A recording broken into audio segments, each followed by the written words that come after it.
ہمارے ساتھ اس وقت موجود ہیں سردار راجہ عبدالغفار قریشی صاحب وہ اور اس وقت جو حالات چل رہے ہیں ملک میں سیاسی اور سماجی اور کافی سارے جو ہے مہنگائی بھی بڑھ گئی ہے، جیسے پیٹرول بڑھ گیا ہے، تو اس حوالے سے آج بات کریں گے سردار راجہ قریشی صاحب سے کہ مزید ان کا اس حوالے سے کیا کہنا ہے۔ جی، پاکستانی قوم کو ایک بات بتا دینا چاہتا ہوں کہ آپ جو مہنگائی کو کنٹرول کرنے کے لیے جو نکلے ہوئے ہیں وہ آپ غلط ڈگر پہ چل رہے ہیں، کیونکہ مہنگائی ہمیشہ اپنے آپ سے کنٹرول ہوتی ہے۔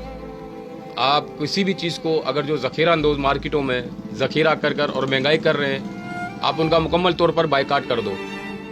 اسی طرح آپ صلی اللہ علیہ وسلم کے وقت میں اسی طرح ذخیرہ اندوزوں نے کچھ مصنوعی مہنگائی کر دی تھی، تو صحابہ کرام صلی اللہ علیہ وسلم کی بارگاہ میں حاضر ہوئے کہ یا رسول اللہ چیزیں ناپید ہو گئی ہے اور لوگ بڑے پریشان لگے ہوئے ہیں۔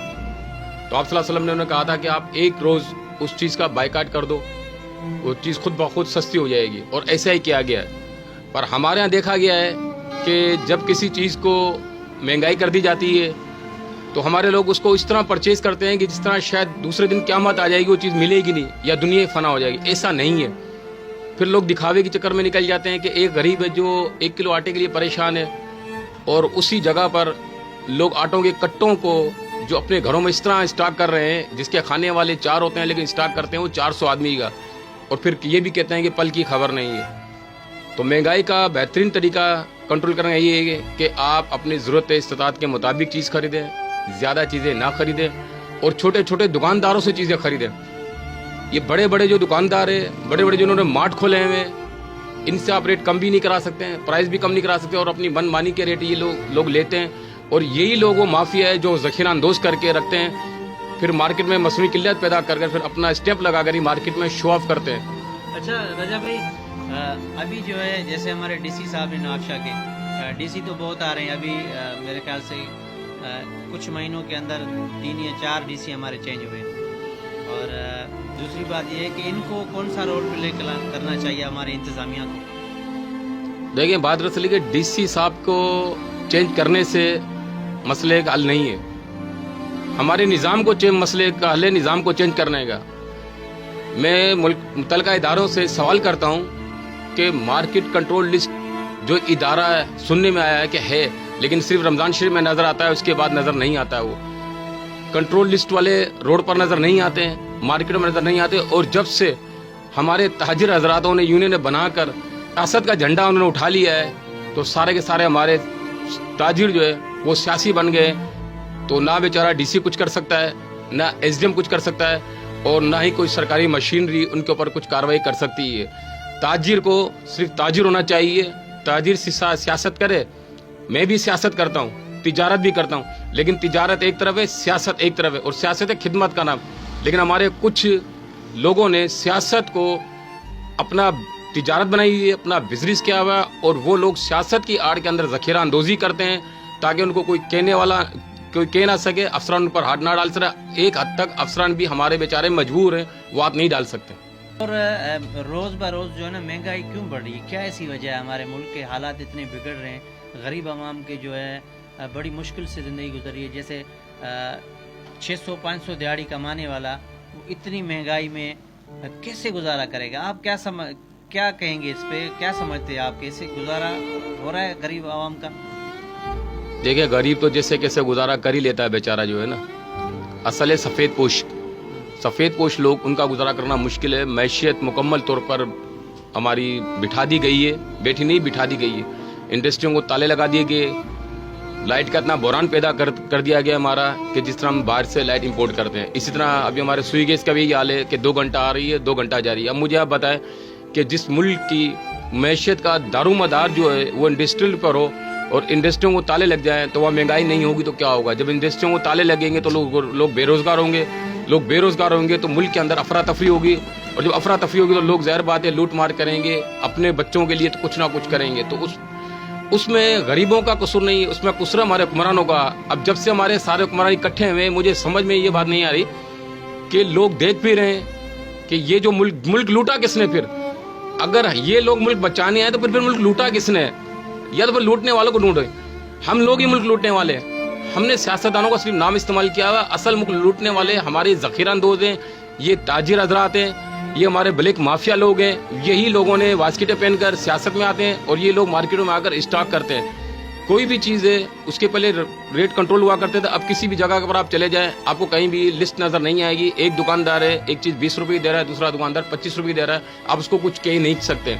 آپ گوشت کا آپ لے لیں کہ بیچ میں انہوں نے ایک وبا پھیلائی تھی کہ جی بڑے گوشت نہ کہ اس میں بیماری آ گئی. اس وقت تو بڑی ہماری مشینری ایکٹیو تھی, بڑی نظر آئی مشینری ایکٹیو نظر آئی ہماری کہ بڑے جانور گوشت نہ کھا جائیں. لیکن اب وہ مشینری کدھر ہے کہ جب یہ سرے عام گوشت روڈوں پر کٹا جا رہا ہے, جس روڈ کے اوپر گدھے جانور گھوڑے پیشاب کرتے ہیں اسی روڈ کے اوپر جانوروں کو لٹا کر کسائی سرے عام ذبح کر رہے ہیں, وہیں گوشت گر رہا ہے, اسی کے اوپر چونٹیاں بکھر رہی ہے. کدھر گئے وہ ڈاکٹر, ہیلتھ والے ڈاکٹر کدھر گئے, ہیلتھ کے ادارے کدھر چلے گی. پہلے ہم نے سنا تھا, دیکھا بھی کیا تھا, قانون بھی ہے کہ کوئی بھی گوشت کرنے پہلے جانور پہ کو چیک کیا جاتا ہے, اس پہ اسٹیپ لگائی جاتی ہے جانور بیمار نہیں ہے. اب بیمار تو دور کی بات, ڈاکٹر اسٹیمپ کسائیوں کو اپنے جیب میں رکھی ہوئی, اپنی جیب سے اسٹیمپ لگا کر وہ گوشت کاٹ رہے ہیں, کوئی بولنے والے نہیں ہے. دکانداروں کو دیکھ لے, دکانیں ان کی خالی پڑی ہے, آٹے کے ان کے گودام بڑھے ہوئے, گندم کے ان کے گودام بھرے ہوئے, اور جو یہ کہہ رہے ہیں کہ جی ہمیں نظر نہیں آ رہے ہیں کہ یہ مال کا اسٹاک کیا ہے, تو آئے ہمارے پاس, ہم بتائیں گے آپ کو کس کس کے پاس گودام پہ مال ہے. آج آپ ریٹ لسٹ گرا دیں, آپ یہ سارے کے سارے باہر آ جائیں گے. میں آپ کو چھوٹا سا واقعہ بتاتا ہوں صدر ایوب خان کا, کیونکہ یہ قوم ہماری موچڑے کی ہے, اخلاق کی قوم نہیں ہے یہ. صدر ایوب خان نے جب مارشل لا لگائی تھی یا مہنگائی کے اوپر جب صدر ایوب نے ڈنڈا اٹھایا تھا, تو یہی وہی لوگ تھے, یہی وہی پاکستانی تھے, کوئی امپورٹڈ لوگ تو نہیں ہیں, یہی پاکستانی لوگ تھے کہ جنہوں نے 2 نمبر مرچی, 2 نمبر آئل, گھی, 2 نمبر دالیں روڈ کے اوپر جو انہوں نے بھا دی تھی, یعنی کہ کسی کو دینا گوارا نہیں کیا. یہی وہ لوگ, یہ انہی کی نسلیں ہیں یہ, کیونکہ جو جس کے بڑے ابوزدہ جیسا کرتے ہیں ان کے بچے بھی ویسا ہی کریں گے. تو خدا را ایسا نہ کریں, غریبوں کی زندگی سے نہ کھلیں. ہمارے پاکستان میں دوائیوں کا تو کوئی نمبر ہی نہیں رہا. پہلے تو 1 نمبر 2 نمبر چیزیں پروڈکشن آیا کرتی تھی, اب تو دوائیاں 1 نمبر 2 نمبر ہیں. اب تو ڈاکٹروں کا ڈسپینسری ڈاکٹر اتنے ہمارے ڈاکٹر ہو گئے ہیں جو کہ صحت سے کھیل رہے ہیں, جن کو کوئی کوالیفائڈ ڈاکٹر نہیں ہے. جگہ جگہ بورڈ لگا کر ڈاکٹر بیٹھے ہیں, لیکن ہمارے جو میڈیکل ہمارا جو بورڈ ہے, یہ جو ہمارے صحت کے ادارے ہیں, شاید وہ خاموش ہو کر بیٹھے ہوئے ہیں یا آنکھیں بند کر کے بیٹھے ہوئے ہیں یا انہیں بٹھا دیا گیا ہے. کہوں گا کہ آپ جن لوگوں نے جو تیاریاں کری ہوئی کہ عمرے پر جائیں گے رمضان شریف کے اندر, تو عمرہ جانے والا عمرہ یہاں بھی آپ کر سکتے ہیں. سمجھ رہے ہیں بات کو, آپ لوگوں کو ریلیف دیں, آپ پروفٹ کم سے کم لیں. پروفٹ کی شرح بھی ایک حد ہوتی ہے مقرر, آپ نے پروفٹ دگنا تگنا پروفٹ لے رہے ہیں. جب سستی ہوتی ہے تو آپ یہ ہمارے لوگ سستی نہیں کرتے ہیں کہ جی میں نے پرانے ریٹ میں مال لیا ہوا ہے, اور جب مہنگی ہوتی ہے تو فوراً مہنگا کر دیتے ہیں. تو کیا ان کو اللہ کو جان نہیں دینی ہے؟ اللہ سے بھی ڈرے نا, اللہ سے ڈرے. میں اس وقت اپنے ہمارے جنرل عاصم منیر صاحب سے ریکویسٹ کروں گا کہ جب آپ آئے تھے تو لوگوں نے کہا تھا کہ ہمارے حافظ قرآن ہے ماشاء اللہ, تو آپ نے قرآن بھی پڑھا ہے ماشاء اللہ, اور آپ اس چیز سے علم رکھتے ہیں. تو اس وقت یہ پاکستانی قوم جو ہے وہ صرف ڈنڈے کے بیس پر صرف آ سکتی ہے, اکٹھی ہو سکتی ہے, نہیں تو ایک یہ مجمع ہے, ایک یہ گروہ بنے ہیں, مختلف آپس میں مختلف لوگوں نے گروہ بنا کر ایک قوم بنا کے رکھا ہوا. اس وقت قوم نہیں ہے, اس قوم کو فوج کی ضرورت ہے. اور میں ایک بار کہوں گا کہ پاک فوج قدم بڑھاؤ, قوم آپ کے ساتھ ہے. کیونکہ جو 1965 کی جنگ میں بھی یہی قوم سامنے آئی, یہی بزرگ سامنے آئے, 71 میں بھی یہی قوم سامنے آئی, 46 میں 47 میں بھی یہی قوم کا ہم سامنے آئی ہے. جب بھی ملک میں فلڈ آتا ہے, ملک میں طوفان آتا ہے, بارش آتی ہے, سیلاب آتا ہے, زلزلہ آتا ہے, تو یہی قومیں باہر نکلتی ہے. کوئی سیاستدان باہر نہیں نکلتا, کوئی لیڈر باہر نہیں نکلتا, یہ ملک سے باہر بھاگ جاتے ہیں. میں کسی سیاستدان پہ کسی لیڈر پہ الزام نہیں لگا رہا ہوں. لیڈر وہ ہوتا ہے جو اپنی قوم کو لیڈ کرتا ہے, سیاستدان وہ ہوتا ہے جو اپنی قوم کے لیے سیاست کرتا ہے, خدمت کرتا ہے. ثم الحمدللہ ہم نے بھی ایک جماعت بنائی ہے, جماعت القریش پاکستان. اس کے دعوے دار بہت ہے, بہت دعوے دار آتے ہیں, بہت ہمارے لیے ریکارڈیں کھڑی کرتی ہے, لیکن ہم کسی سے گھبراتے نہیں ہیں. کیوں کہ جو حق پر چلتا ہے اس کو تکلیفیں اور پریشانیاں ضرور آتی ہے, لیکن تکلیفیں پریشانیاں بھی اسی کو پر آتی ہے جو مجاہد ہوتا ہے. مردوں پر تکلیفیں آتی ہیں, اور یہ مردوں کے لیے تکلیفوں کا مردی تکلیف کا سامنا کر کے مرد آئین بنتے ہیں. تو میں کہوں گا کہ اپنی قوم کو ریلیف دیں, ہر شخص اپنی قوم کی خدمت کریں, انسانیت کی خدمت کریں, اپنے اس پڑوس کا خیال کریں. آپ بھی کھائیں, اپنے پڑوسی کو بھی ذرا چیک کریں, تو انشاءاللہ آپ کا یہی عمرہ ہو جائے گا, یہی آپ کا حج ہو جائے گا. یہ سستائی کریں, حکومت کو چھوڑ دیں, آپ مشینریوں کو تالے لگے. آپ جو سرمایہ آپ بینکوں میں رکھ کر بیٹھے ہوئے, اربوں روپیہ بینکوں میں رکھ کر بیٹھے, کروڑ روپے بینکوں میں بیٹھے, جو میں پاکستانی لوگوں سے کہہ رہا ہوں, آپ چھوٹی چھوٹی انڈسٹریاں لگا لیں. ہم نہیں کہہ رہے آپ کسی کو قرض اسنا دیں, آپ چھوٹی چھوٹی انڈسٹریاں لگا لیں تاکہ آپ کی پروڈکشن بنے. پروڈکشن آپ کی بڑی, جس طرح کراچی میں جگہ جگہ گھروں میں فیکٹریاں لگی ہوئی ہے, پنجاب میں فیکٹریاں لگی ہوئی ہے,